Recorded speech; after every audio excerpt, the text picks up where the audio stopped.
Hello everyone and welcome to my channel. My name is Isaiah and today I'm going to tell the story of how I went from being a Bernie Sanders socialist to becoming a libertarian conservative.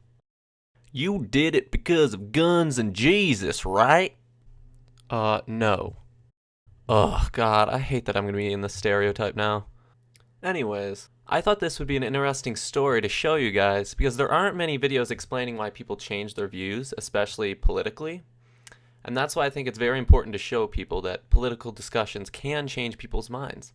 You still did it for Jesus though, right? Joe, just get out of here. So first off, just so everyone doesn't think I'm a conservative making this all up for some reason, I'm going to show you guys how obsessed I used to be with Bernie Sanders. Here's a picture of me standing next to a cardboard cutout of Bernie Sanders. And here I'm at a Bernie Sanders rally. Yeah, I filmed it in vertical. But what would you expect? I did vote for Bernie Sanders. Bernie!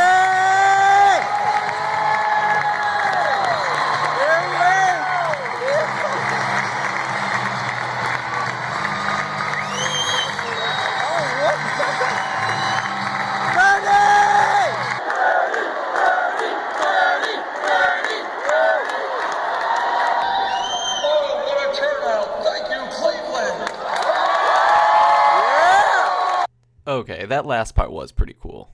Go Cavs! Here I am at another rally.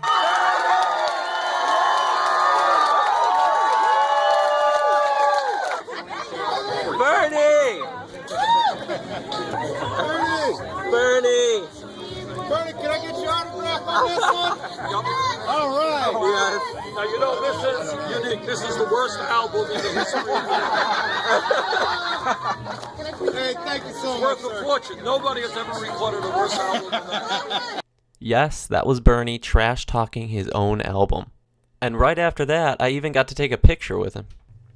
So you guys are probably wondering, how in the world did this skinny-ass social justice warrior completely change his views? It mostly started when I knew Bernie wasn't going to win the primary, and the biggest problem I had was that I was just so obsessed with him that I didn't want to hear criticism for his views. I totally blinded myself from outside views, and that's definitely where I went wrong. One thing I've learned within politics is that it's okay to obsess over ideas, but you probably shouldn't obsess over a person because you'll end up defending them even when you should be criticizing them. And this is where many people on all sides stand, and it definitely needs to be addressed. After the primaries ended, I knew I wasn't going to vote for Hillary Clinton.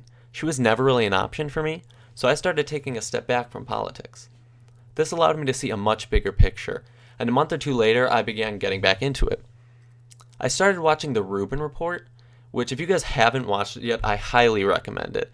He's a true classical liberal who brings all types of views to his show, and this is really what began my transformation. He had a guy by the name of Ben Shapiro on his show, and I watched the entire interview.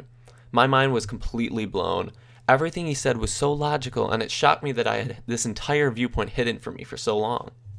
He brilliantly explained how big government takes away people's freedom, and I continued to dig deeper into this ideology. Government is meant to protect people's rights and freedoms, nothing else. This is why murder, rape, and stealing are all against the law. These are all good examples of government, because it protects people from having their freedoms taken away. However, when other government policies, such as public health care, are being put into place, why is this okay? Whose freedoms are being taken away to make it okay for the government to intervene? Just because someone can't afford health care, it doesn't give them the right to take away someone else's freedom by forcefully stealing their money through government.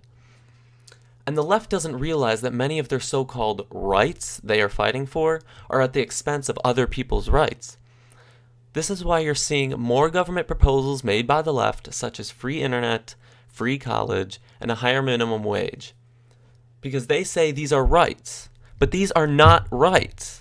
Rights do not come at the expense of other people's rights.